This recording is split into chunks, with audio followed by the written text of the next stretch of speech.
I'm Al McFarlane. Welcome to Conversations with Al McFarlane. Glad to be here with you and hope you've had a great week. Looking forward to a good weekend. Like everybody else, I'm concerned about a couple of things. One of them is the increase in uh, spread of coronavirus, COVID-19, with the new variation. So I want to just in general ask my guest today for reflection and thoughts on how our community is addressing the dangers, how we've come through. So far, it seems like the bulk of the uh, calamity, catastrophe, but what lies ahead, because it seems there are two universes now, that of the vaccinated and that of the unvaccinated. And what we're learning and hearing is that there is a pandemic among the unvaccinated, and that may lead through more and increasing breakthrough infections of people that have been vaccinated. So something to talk about, should always be on our mind. Also today, I want to reflect on the impact of both the pandemic and George Floyd on our community. And to do that, I'm pleased to have an educator in Minneapolis who's playing a central role in the center of the city. Dr. Sharon Pierce is the president of Minneapolis College. And we published a letter, op-ed, that she sent to us in last week's edition of Insight News. I'm going to ask her to focus on some of the things that she's considering are top of mind to her as she navigates what education can and should mean and be for our community here in the city of Minneapolis. I think the principles apply anywhere around the country. Sharon, let me introduce you to my regular partners in the program. Dean Burnell Venable Powell is the retired dean of the University of South Carolina Law School. Kamal J. King is also an attorney and retired corporate counsel for Coca-Cola from their headquarters location in Atlanta. I think Kamal King ran Coca-Cola Africa for a while, or did part of West Africa at some part in your career. Also on the call is a friend and colleague and a columnist for Insight News. She is a force of nature. It's what I call her, an organizer, leader, a former president of Shaw University, and a former and founding vice president at the University of Minnesota for the Center for Urban Research, Engagement, and Outreach at the UROC at Minnesota here. So also on the call, Brenda Lyle Gray. Brenda writes the stories from this program and is my colleague and sidekick here every day, 5 days a week, doing Conversations with Al McFarlane. The fun thing, Dr. Pierce, is that Burnell and I are cousins. So we've known each other since we were days old, hours old, I guess. Kamal King came to our neighborhood in Kansas City when he was around third grade. So Kamal and Burnell and I have been in class together from third grade on, pretty much. And then Brenda and Burnell and I were in kindergarten together in Kansas City. So this is a tight-knit little club here. And everybody brings wonderful experience, vision, versions of what reality has been. And we think it amounts to rich, engaging, I believe, fun and inspiring conversation.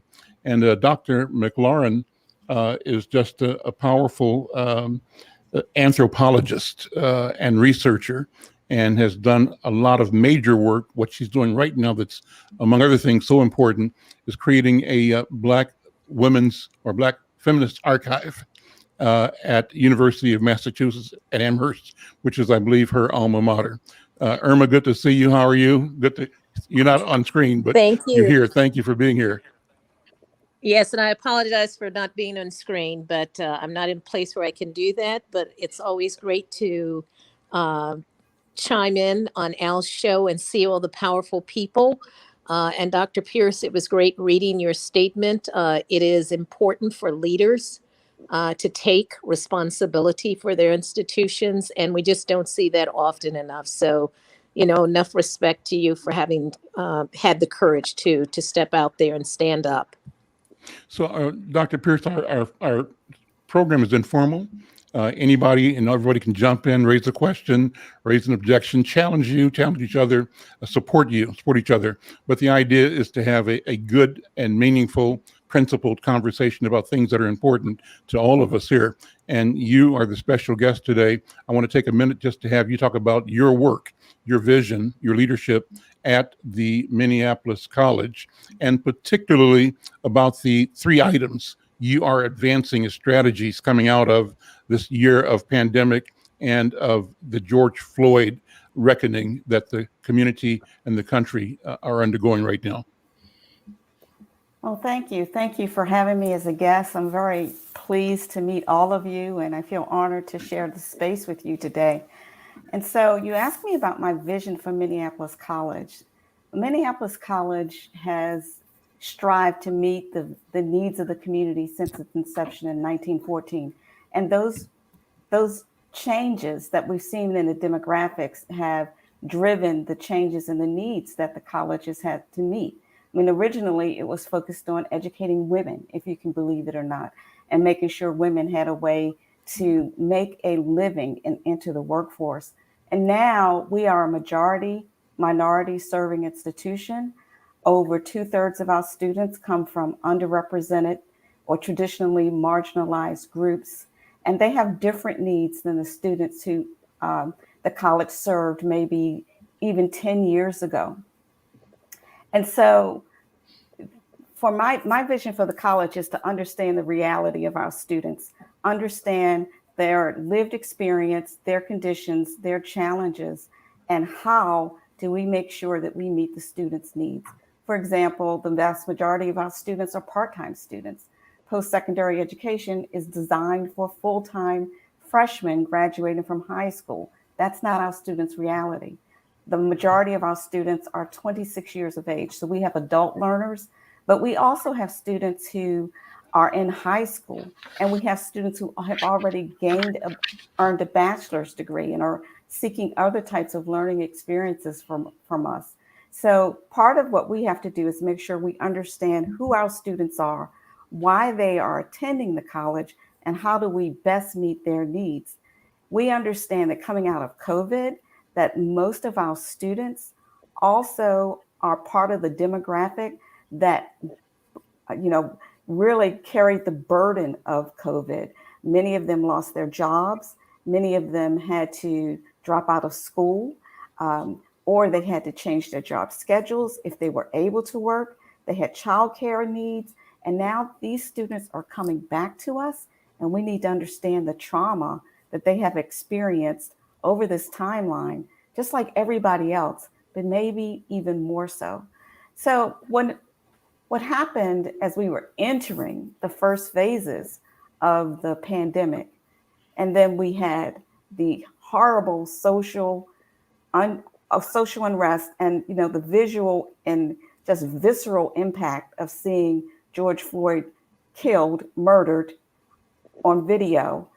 Our community felt that need, that impact, just like the rest of the world. And so we knew immediately we had to respond. We had to do something to care for ourselves and care for our students and staff and everyone. And so we tried to join together with the community vigil just to reflect on what does this earth-shattering experience mean to us and our students, and how do we move forward. The college has always been committed to equity and inclusion, and yet we had achievement gaps that persisted. I don't have to tell any of you about the gaps that exist in the state of Minnesota, and Minneapolis City is sort of at the epicenter of that in terms of employment, education, health disparities, housing, even the ability to support families and make a living wage. And so when that happened, we said, well, what do we do now? How do we do something different? We've always been committed to equity and inclusion. We're not meeting our goals, but we have to do something different. What's going to be different tomorrow than what we had been doing previously? And so that's when we doubled down and said, we have to be bold. We have to be clear in our commitment to becoming an anti-racist college. We understand it's an aspiration.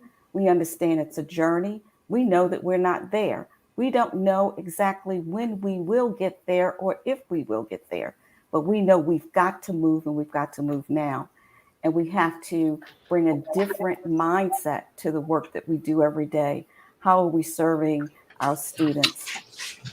And so my vision for that college is that we live up to our commitment, that we actually live up to the mission that we espouse, that we make visible, tangible, and progress so that people feel it.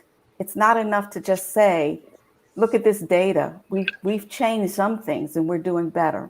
It's important for people to feel it, and for us to take our place in the community and stand in the spaces that we have declared where we can make an impact, which is in education, access, persistence, achieving a livable wage, and then, moving the next generation of family members along, and also building leaders in the community. We want our graduates to be in the community, of the community, and contribute to the community and help with community organizing. So it's a tall order. It's a lot to do, but we are committed to doing the work every day. And a couple of things that we've done is, like I said, we made that obvious statement along with we didn't just say we're going to be an anti-racist institution. We said this is how we're going to operate in order to do it. So we had to make it operational. It was really important for us to make it operational. The Bridging the Equity Gap Scholars Program was initiated essentially right after George Floyd. We had a donor who wanted to remain anonymous, who came forward and said, I want to seed this initiative. And she didn't call it Bridging the Equity Gap. She just came forward and said, here's some seed money.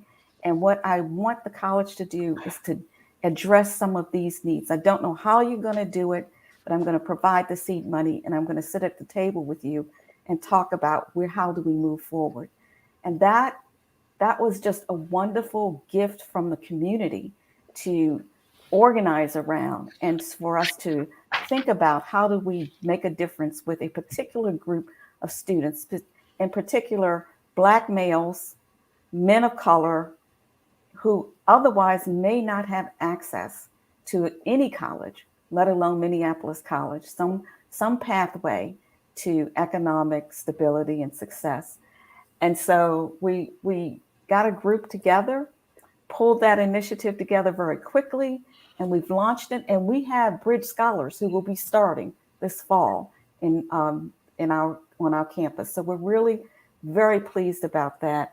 And then the other initiative that I spoke of is the Minnesota Breathe initiative. And that is actually one that we're doing in collaboration with the University of Minnesota. So it's a grant that we were happy to partner with them and with other colleges and universities in the state of Minnesota to offer that course. And we think that making sure it is a college level credit bearing course will encourage students to enroll and engage in a way that really holds them accountable for being active participants in the learning experience. So those are some of the ones that we wrote about in our op-ed, but those are just the beginning. Those are the first steps moving forward. Sharon, thank you. I want to ask you to stand by to go deeper into all those issues. I want to give our other guests here a chance to react to some of the things you've brought up, and generally about where we stand in terms of how the notion of education, of learning, has changed or been impacted by both COVID-19 and by the reckoning, I'll call it, the upheaval that is surrounding the George Floyd murder and trial, et cetera. And I want to acknowledge that my colleague and friend Youssef Mjani has joined. Youssef is in St. Paul. You might know him. I'm not sure if you do or not, but he is a celebrated communicator, organizer, a leader in the NAACP, both in the state and in the region, and all around smart guy, a good guy. And so, Youssef, always good to see you again. So I want to ask Youssef and Brunel and Kamal and Brenda to weigh in on this big question.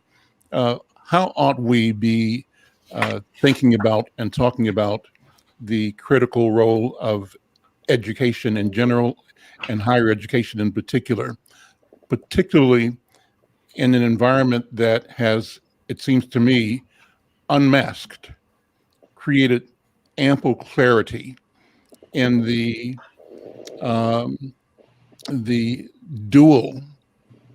duality of our national social political environment. On the one hand, we all are Americans, and we share in a, we believe, common vision for what democracy can be. We say that this is an experiment that is still unfolding. It's not perfect. We're en route to creating a democratic society, democratic world. And the challenge to that has been the question of our status as formerly enslaved and other people that were victimized, colonized, annihilated by the emergence of the American political enterprise. So, Brunel, how should we be using the time that we're in and the clarity that these challenges bring to us to either sharpen our focus or reimagine what we can and should do? How do we elevate, use this crisis to elevate and create more urgency around what we've been always striving for? I believe that is freedom and democracy and accountability. Brunel Powell, what do you think? Well, first of all, I want to commend Dr. Pierce. Her vision is an extraordinary one. It is the kind of vision about which I can only say more, and even more is not enough. So my hat is off to you, of course. What I am particularly impressed about is that at a time when this nation is facing a pivot point, a flex point, at which we've got to decide whether we are a nation that is going to embrace rationality, science, and learning. It's important for all of our institutions and each of us individually to be public about where we stand on that touchstone. We have got to, each and every one of us, declare that there are some things in the world that are absolutely known. There are certain things that are knowable, and that we cannot afford at this time to embrace cult-like thinking. We cannot afford either as Black people or as members of this nation to allow autocrats and people who simply have their own personal views in mind to take hold of the levers of power and to be unchallenged. So I think that what the doctor has indicated is completely in the right direction, and that the real task at this point, and the point I would like to hear her elaborate a bit more on, is how her institution plans on testing the success of what it is that she's engaged in. Dr. Pierce, why don't you respond to that? And it's a great question. Sure. I would like to respond with some really like practical operational things that we can accomplish and get done that will make a difference for our students. Things like looking at every single policy and procedure that we have on the campus through an equity lens and seeing where those procedures or policies have a disparate impact on students of color. And whether that was the intention of the policy, whether that was the way it was structured, or it was originally written in order to achieve something else. If it's having a disparate impact, then we need to dismantle that policy and review how we are applying that policy on our campus. A couple of examples are the everybody in education knows about satisfactory academic progress, and that's a federal policy, but how it was being implemented and applied in Minnesota State and at Minneapolis College actually had a disparate impact on students of color. And so we did that research, we looked at the data, we made a data guided decision to request that policy be changed at Minnesota State. And we gathered up allies across the metro to say, the students who are being most severely impacted by that policy are congregated or concentrated in the metro where the majority of students of color live. And so here is a direct impact of what we're doing. And we were able to get that policy changed at the state level. We're also looking at some grades like withdrawals or pass-fail for non-credit. Some real practical things about when do students get to drop or withdraw from a course. These are operational administrative policies that were frequently linked not to academics or student success, but to finance. What was the financial impact of changing those policies? Those also have some disparate impact on students of color. So pulling that information, pulling that data, and then really pushing changes where we can make them locally and pushing for changes at the state level where we can't do it locally and we need partners at the state level.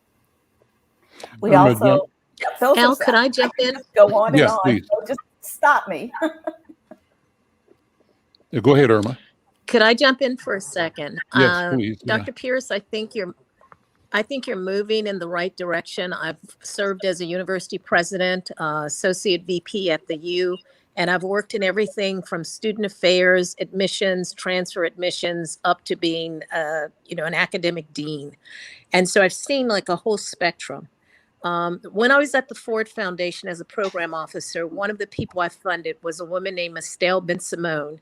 And what she did was to work on what she called the equity scorecard. And what it meant was really addressing the fact that often the data located the issue with the students, that the students were the problem. We need better students, right? As opposed to looking at the institutional barriers that were there. And a good example is remediation. Students come in, they don't meet whatever the metric is for math or reading, and then they get locked into a set of courses that are sequential and they can never break out. And so students are dropping out because if they don't finish that sequence of courses, which often took, at least 4 semesters, they could never really get into the majors they wanted. And she began to challenge institutions to look at their barriers. And it sounds like you're doing that, but I would simply have this caveat. Institutions cannot look at themselves objectively because people are vested in maintaining their own arena. It's like asking the fox how to rebuild the hen house to keep the foxes out. So I think there needs to be outside external assessments and evaluations so that you don't get institutions that basically say, well, we looked at ourselves and we think we're doing okay, or we looked at ourselves and, we found some problems, but there's no one who's really looking at the overall structure. So I think you're moving in the right direction. One of the conflicts I have at this point is that just as democracy is a work in progress and that we have to deal with the fundamental contradiction between the idea of democracy and the practice, the imperfect practice of it, we also have to see colleges and universities as theoretically engaged in saying they believe in equity, the intellectual concept of equity, but their practice says otherwise. And is that disjuncture between the idea and the practice where students get caught and faculty also get caught in there. So I think having some external people come in to sort of also look at what you're doing is really important, and really focusing on changing structures and practices. Yusuf, I see you nodding your head. What are your thoughts? Oh, I was agreeing with both Dr. Pierce and Dr. McFarlane, and I apologize, being somewhat of a Luddite. I was unable to log in at the beginning of your comments, Dr. Pierce. I'm a product of higher education, taught, worked, was a faculty member, and a big supporter of the opportunities there. I think we faced some significant challenges as a result of the pandemic throughout K-16 education, because distance learning was imposed on us and on students and faculty before I think anyone was really ready for it. And the major issue was whether or not students of color and students in general were being fully engaged in distance learning, because many students logged in and logged out at the same time. The challenges in higher education seem to be based on the fact that there have been many legal challenges against affirmative action and the admission of students of color.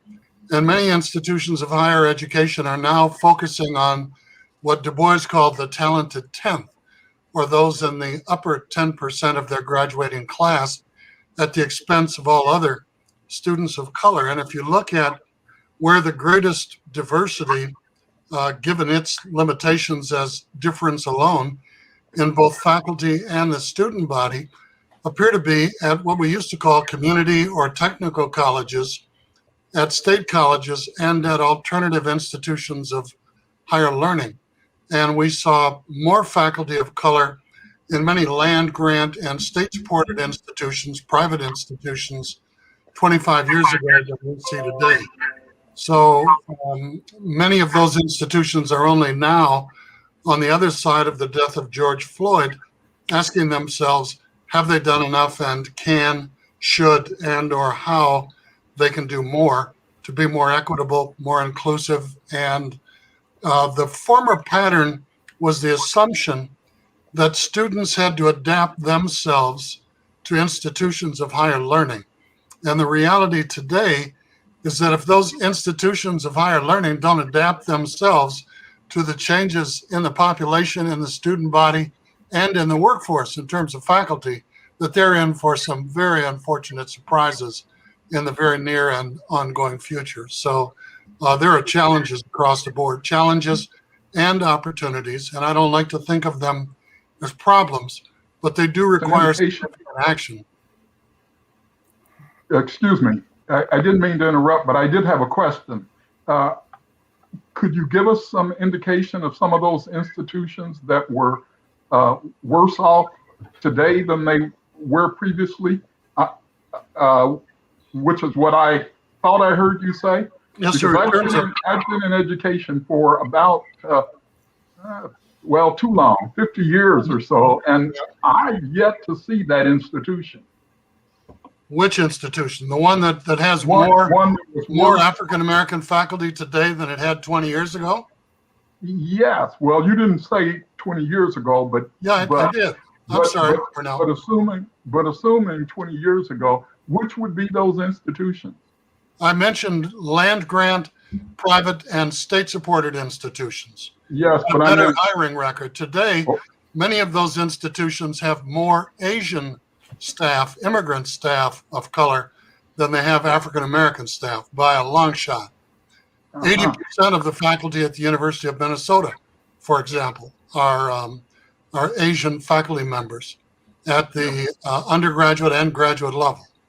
Well, the University of Minnesota should be applauded for that. But I'm also wondering, what was the hiring rate of African Americans at the University of Minnesota 20 years ago? It was greater. And where does it stand today? It was greater than it is today. Yeah. In all departments across the board. Well, in total.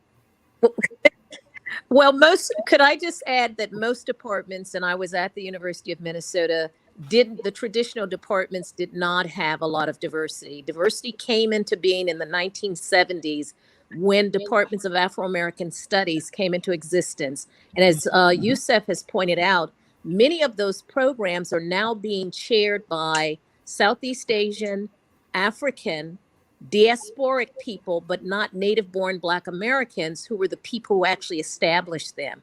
So what's happened is that this terminology of people of color has become so expansive that people say, well, we have people of color, but when you look at the demographics of who were represented, it doesn't really include native born people who were the original people groups of the protected groups under the civil rights and under the so-called minority status. That was Black African American, not people of immigrant Black ancestry, but Black American native born who were descended from people enslaved here, Pacific Islanders, certain, not all Asian Americans, Eskimos, East Indian. Chicanos, Puerto Ricans. So there were particular groups who were there. They were called protected groups. And if you go back to the civil rights, you can see what those categories are. What has happened is that POC, people of color, has really sort of become this sort of expansive that if people have melanin in their skin, then they're somehow included,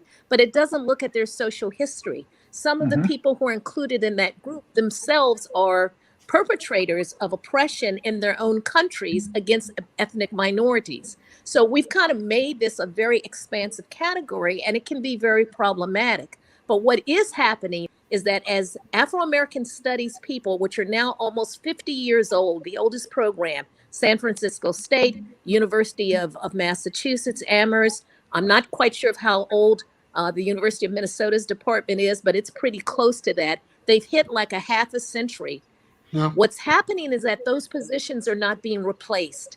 And if they do get replaced, then they're being replaced by quote unquote people of color. So that now Afro-American studies has become the terrain of non-Black American people teaching and leading and even getting endowed chairs when you have Black American faculty who can barely get tenure through there. So there's gatekeeping going on that we're not paying attention to, and we're losing out in that respect. And so I would say that institutions may be worse off in some ways than they were Dr. years McFarlane, ago. Of course, my question didn't go to whether there were some instances of being worse off. My question went to whether the institution, whether a significant number of our land grant institutions, and I don't recall the other specific qualification, have fewer African Americans at the institution than they did 20 years ago. I think that the point that you make with respect to the African American Studies Department is a clear point and undebatable, but that doesn't speak to the entirety of the institution. I've seen institutions where, there was never a Black on the faculty in the history department, or in the, or only one in liberal arts, or only one in the medical school. That is pretty rare today. Yeah. Dr. McLaren can also validate the fact that many of the African American faculty hired at the university were hired under joint appointments, where they served dual masters and were appointed to two different colleges rather than one, which made forward advancement extremely difficult, and questioned their loyalties about whether they were more loyal to English or to geography, or which of the two departments that they received a joint appointment to. And as a consequence, we lost many of those African American faculty after a very short period, and we've had significant faculty. So I'm speaking about a local phenomenon as much as I am a regional one, Burnell. And I was asking about a national one because it seemed to me that your original statement was a statement about the state of education across the nation. And I'm not saying that you're wrong. I'm simply saying I'd like to see the data on it. Okay, But let's do that. I think we've kind of strayed from Dr. Pierce. Well, it's an Here. interesting conversation. It's a Sorry good about that. conversation. Let me ask Kamal King to jump in. Kamal, you've been monitoring this, and Brenda, jump in where you want to. Kamal, what are your thoughts? I'm learning. I'm not familiar with the higher education environment, so I'm learning, and I'm willing to defer and listen to the conversation. No problem. Brenda, questions, comments, thoughts, impressions so far? Dr. Pierce, thank you. I'm an educator, retired, 37 years, and worked for Governor Richardson here in Santa Fe on the Pueblos. And one of my concerns is teacher training. And it's, I'm just really not knowing after the civil unrest how our kids will be dealing with school, period, in general.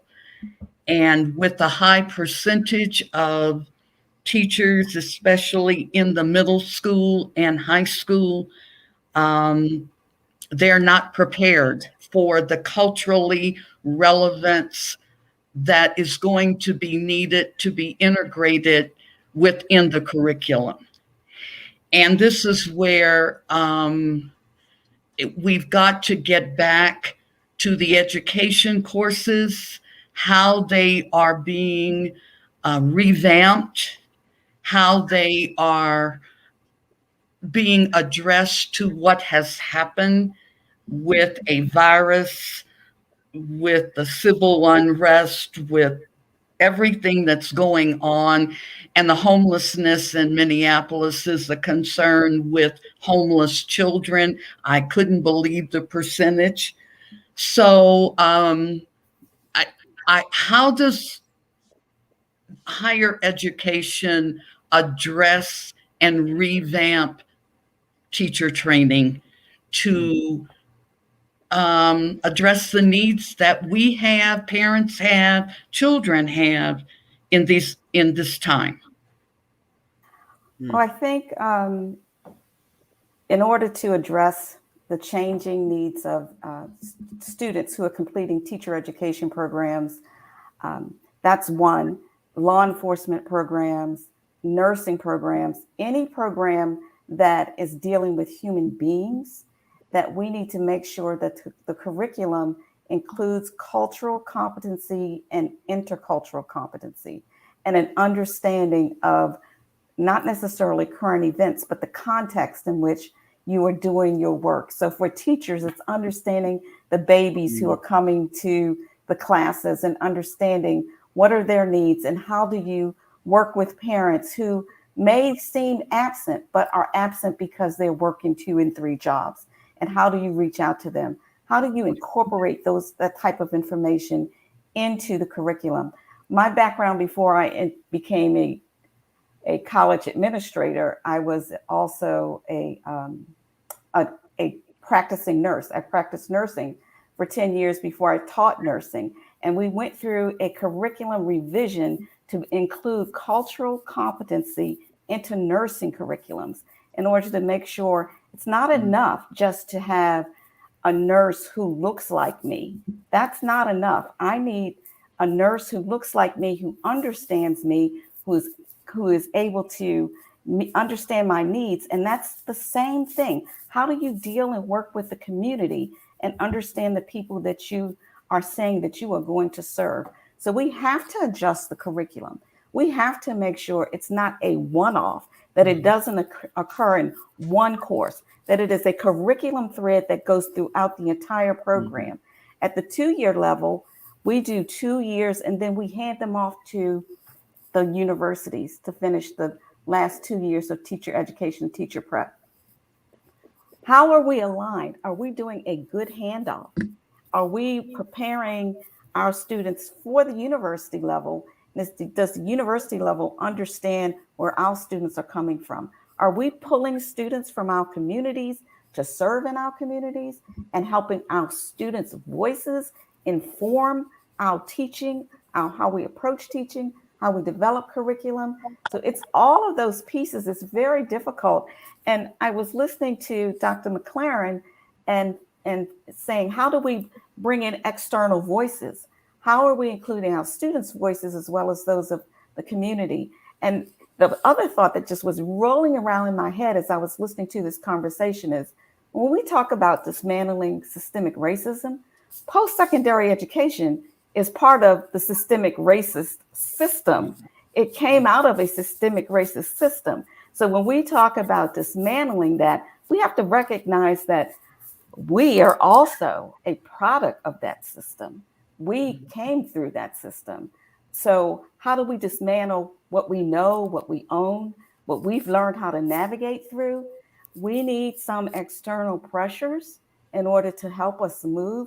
We need to hear from ourselves as well as our colleagues, as well as people external to the system, so that we have a better understanding of what we need to dismantle that we're part of, because we're part of that system. Yeah. Here in Georgia, the Republican legislature is fighting against all of that.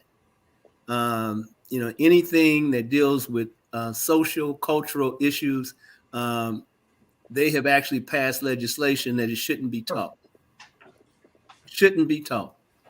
And it's under the guise of this Critical race theory attack. Race theory. Yeah, the race theory. But teachers are resigning, and they're finding it difficult. How do we explain what's happening in America without dealing with these issues? But the Republican legislators here in Georgia are fighting against any of that. But the omission of information. That's the okay. omission I'm of information. Sorry, the omission of information by dominant institutions has always been part of. And we had Black newspapers like Insight News and, Frederick Douglass's The North Star. And I think what we have to understand is that while we're fighting that battle to be more inclusive, we also have to build alternative structures. We have to support our Black newspapers. We have to continue to write books. That's always been the way. I grew up in the segregation era when nothing was taught. So to me, it's a luxury that it's there. And yes, it would be wonderful to have it. But in the 60s, what Black nationalists and Black artists created were alternative schools, additional schools. And so we also have to be the caretaker.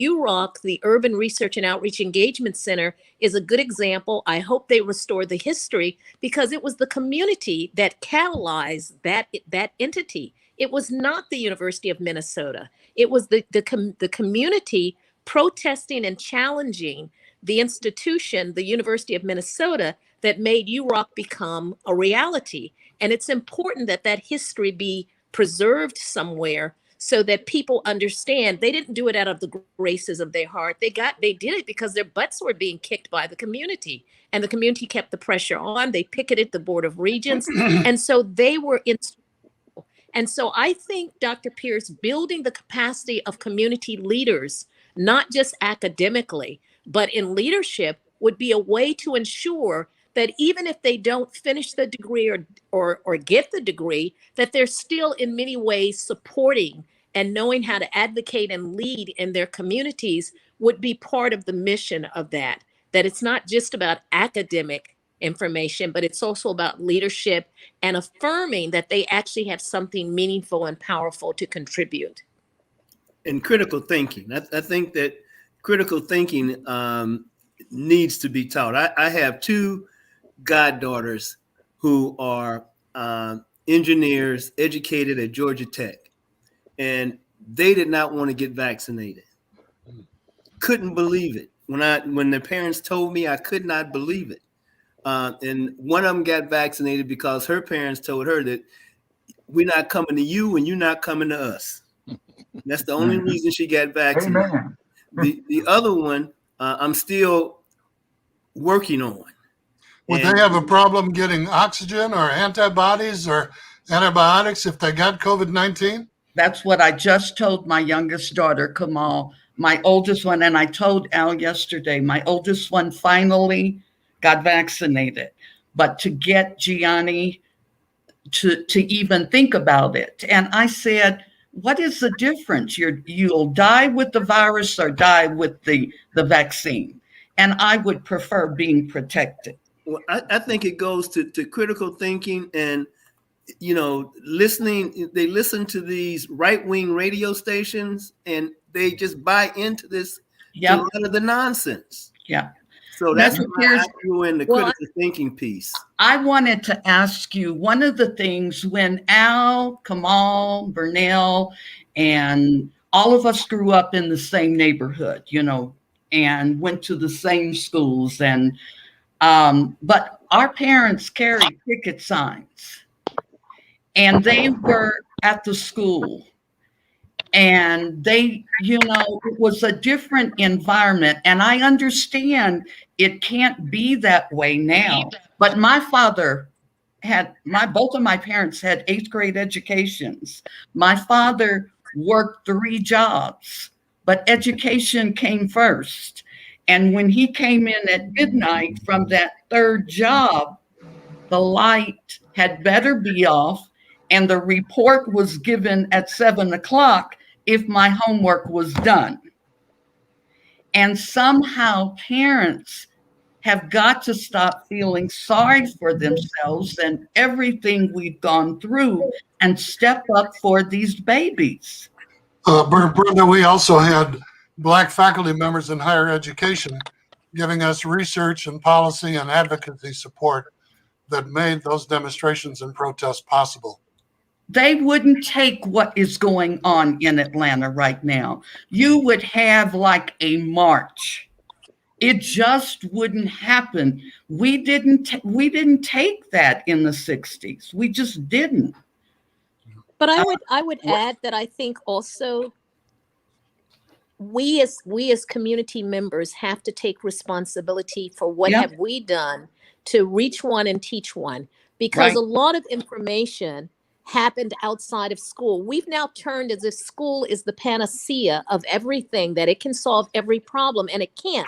First, many schools, particularly talk about K through 12, all they're doing is managing behavior.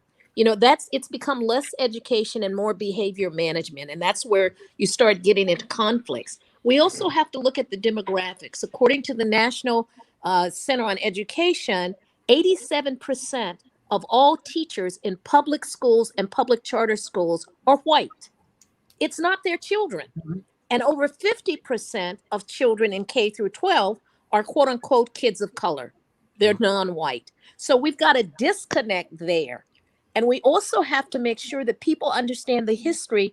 Black people did not stop wanting to be teachers. This whole notion that there's a crisis was a result of integration. When integration occurred, the governor of Kansas sent a letter to all Black teachers and said, if this passes, you lose, because I don't think white parents will want you to teach their kids. And when Brown versus Board of Education passed, they fired them. And so we lost a whole generation of Black teachers who were teaching our children, because the integration was of students. It was not an integration of teachers and students. It was just putting the students. So Black students now had white teachers and maybe occasionally a Black teacher. But that's where that deficit has evolved. So we have to start teaching our children history. We have to start teaching them to assert themselves. And we have to be more advocates, even if it's not our children, and I think that's part of it as well. But Black college graduates can make far more going into corporate America than they can by going into public education. And that's a reality, because the kids feel if they get a BA or a master's degree, even if they specialize in education, that they can make more money by not being in a classroom with kids all day. Brunel, go ahead. Well, it's not. And that may be true, Hold but we on, have to Irma. we Hold have on. to also assert values. Yeah. And so part of it is, how are we educating our children? I just coached a young man who left a very good professional job as a financial aid administrator for many years, who made a decision that as a Black man, he wanted to go into teaching. He's making less money, but he's he's happier with that decision. And especially after completing 1 year and seeing the children, the students of his, actually graduate. So Well, some of that is also about the choices we're making. if he's survived the teacher preparation let program, Brunel jump he's in. a real giant. This discussion that we're having is really interesting, because what we are really exploring, or what we're really exploring, is the question of what are the limits and difficulties of institution building. And while on the one hand, we know that it is absolutely necessary that a lot of things be done at the individual level, the fact of the matter is that there are many things that can't be done outside some institutional approach. What fascinates me about what Dr. Pierce is doing is that she is in an institution that she described as evolving in historical terms. One that started off with one mission and is creating additional missions. What I think that says to us is that all of the institutions that we have to deal with as Black people, as people of color, as people who are akin to others in the diaspora, no matter how we want to define it, we have to build through institutions that are constantly evolving. And one of the things that means is that we not only have to have individuals who can operate at a individual family type level, but we've got to have individuals who are operating in existing institutions. The reason why Dr. Pierce is able to make such an impact is that she has access to resources that no individual is going to have access to. And it's important that every place in this country where decisions are being made that affect the lives of African Americans, that affect the lives of people from the diaspora, that affect the lives of people of color, there must be people like Dr. Pierce and like each and every one of us. I have a question or comment that echoes what you've been saying, Irma McLaurin. I've been watching on Saturdays, I shared this before, a regular program put on by Dr. Greg Carr and Dr. Karen Hunter. Karen Hunter is an internet celebrity. I guess she's been doing stuff for a number of years, has a fairly huge following around education culture interviews. Dr. Carr, however, is relatively new, but in joining forces with her, has created a program that has attracted several 100,000 regular Black people being engaged in their curriculum. So they've created a new institution that they call Narrative. Narrative is narrative with a K, Knarrative. Look it up, narrative.com, narrative with a K, like knowledge with a K. And so what they're doing, what they've discovered, he was the Dean of Africana Studies at Howard University. Maybe he still is. But they've discovered an unbridling opportunity to bring direct information, direct engagement to thousands and or hundreds of thousands of people. Now, the question is, does that lead to certification or does it lead to the transmission of ideas, knowledge, information, how to do things? It's early. But the question is, are we able to see beyond what the institutions have been able to do? On the one hand, fully engage and occupy every resource and avenue institutions that exist can deliver us, but at the same time, not be confined to what exists? And do we have the ability to create alternatives that move in tandem or sometimes against. At the end of the day, there may be a contradiction in the mission of organized education in the country and the notion of liberation and freedom for Black people. I Wow, throw that out. Dr. Pierce, what do you think? that's deep. I think that there's so much to think about what you just said. Yeah, that was pretty deep. But it resonates with me because I think, when we looked at the Bridging the Gap Scholars, one of the things we put in there is to educate and cultivate the community's future leaders through an affirming, learning-centered cohort experience. But it wasn't about the degree that they were going to complete. Regardless, whatever degree or program they're in, there's this focus of, I'm going to be a leader of my community, regardless of what my vocation or my aspirations are for a profession and how I want to work. But I'm also going to be a leader in my community.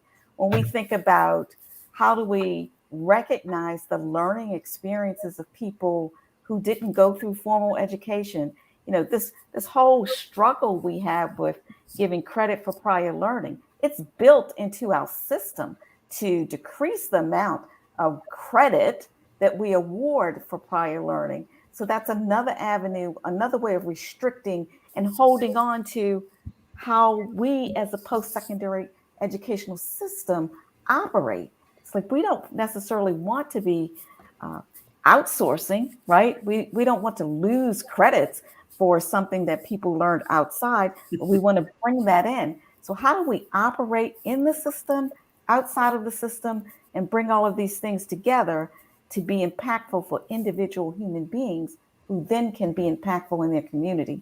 It's deep. It is a difficult, it is almost like a chasm that you're trying to bridge over what's built in and how do you build around it or bridge over it and still give credence and value to the things that are outside of the system in which we work. So Dr. Carr and Dr. Hunter, I think sometimes tongue-in-cheek, but maybe not, have often referred to the business of education as a criminal enterprise. That's a lot. But they'll say, it's a criminal enterprise, right? Meaning it's like organized crime, and the crime is deception and maintaining a structure that disadvantages certain people and supports the ability to rationalize that in culture and society. Look, we're out of time. We're out of time. This has been a great, but I'm gonna go around. Brunel, what's your thoughts? You're thinking about something there. The crime is also that educated people are always railing against the system. They are always criminals. That's what it means to be educated. Oh, great point. Great point. Yusuf, comment? We have to focus on teacher preparation programs so that we make certain that all of the people who are in front of our children are highly qualified and trained to address their needs. And Kamal and Irma? Yeah, for me, it's doing what I know needs to be done as a leader, taking on the leadership position. It's great. I think we have to hold institutions accountable and recognize that built into the very fabric of how they were created, from the notion of enrollment management, which was begun in the 1970s, not to really deal with numbers. That was when institutions began to see themselves as marketing, that students were consumers and they were a product to be consumed. But the concern that it grew out of the idea of a diminishing pool of white 18-year-olds. There was nothing about students of color or Black students. And we have to understand that built into how the metrics, all of these structures, was really a denial and a kind of omission of the population that is now growing, which is a population of non-white students. It was never designed for us. So there needs to be some new design, some redesign, whether it's in articulation agreements, which I've helped to establish, whether it's in, curriculum, but we have to start thinking differently, and that will take leadership. It starts at the top, and then it filters down. And Brenda, if you got a final question of Dr. Pierce, we'll close with her response to that question or comment. How do we get to the parents? How do we work with the teachers in order to work with the parents? How do I don't know. I think I'm losing my question, and Youssef sort of took what I was thinking about the training. But I'm also really concerned about how the parents can help, because the schools can't do it all themselves. Ted Thompson with African American Child Wellness Institute talked about how parents would always defer it to the schools, but it has to be a combination of both. And somehow we also have to work that into training the teachers that are in front of our kids. Dr. Pierce. I think when we talk about how do we get to the parents, I think one of the things that we need to understand is that each institution has a primary mission, right? That primary mission is the driver, but you can't do everything. So you need to make sure you have community partners, and you need to partner with existing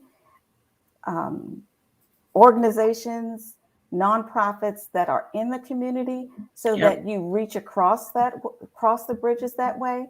And if there's not a community organization, then you assist with the community organizing. We open our doors. We offer space to community members to come together, to talk, to organize, to develop some community-centered organization or space that we then partner with. Minneapolis College has about 10 to 20% of our students are homeless. I can't solve homelessness, but what I can do is partner with the people whose primary mission it is to solve homelessness, to make sure that when I identify a student on my campus who's having housing insecurity, that I make sure I get them to the people that is their primary mission. If I have students who are experiencing food insecurity, I can't solve that problem, but I can make sure I bring the resources for that to the campus. And so we need to make sure that we have open doors, that we invite people in and that we go out. And that's a perfect response. That's a perfect response. Listen, guys, we're out of time. This has been a great conversation. Thanks to each of you. And let's keep this conversation going. Thank you so much. It was great. Be safe. Thank you so much. Thanks for the invitation. I really appreciate it. What a good show.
Suffering.